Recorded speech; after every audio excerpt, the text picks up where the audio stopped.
जय श्री राम। जय श्री हरि। अजय एकादशी का व्रत करने से आपके समस्त पापों का नष्ट हो जाता है और इस कथा के श्रवण मात्र से ही अश्वमेध यज्ञ प्राप्त होने के बराबर पुण्य प्राप्त होता है। आज मैं आपको अजय एकादशी व्रत की कथा सुनाऊंगा। कुंती पुत्र युधिष्ठिर कहने लगे कि हे भगवान, भाद्रपद कृष्ण एकादशी का क्या नाम है? व्रत करने की विधि तथा उसका महात्मा कृपा करके बताइए।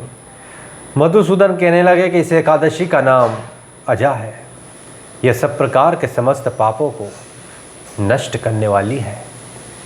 जो मनुष्य इस दिन भगवान ऋषिकेश की पूजा करते हैं उसको वैकुंठ की प्राप्ति होती है।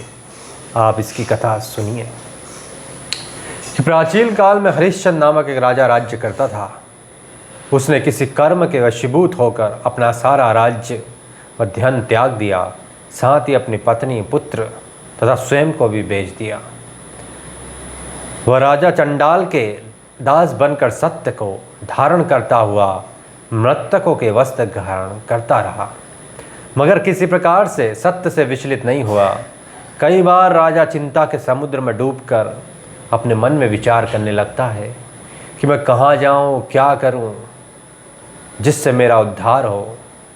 इस प्रकार राजा को कई वर्ष बीत गए। एक दिन राजा इसी चिंता में बैठा हुआ था कि गौतम ऋषि आ गए। राजा ने उन्हें देखकर प्रणाम किया और अपनी सारी दुख भरी कहानी कह सुनाई। यह बात सुनकर गौतम ऋषि कहने लगे कि हे राजन, तुम्हारे भाग्य में जो आज से 7 दिन बाद भाद्रपद कृष्ण पक्ष की अजा नाम की एकादशी आएगी,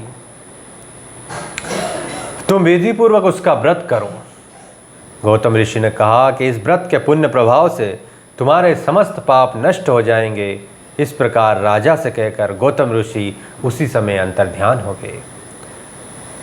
राजा ने उनके कथन अनुसार एकादशी आने पर विधि पूर्वक व्रत व जागरण किया।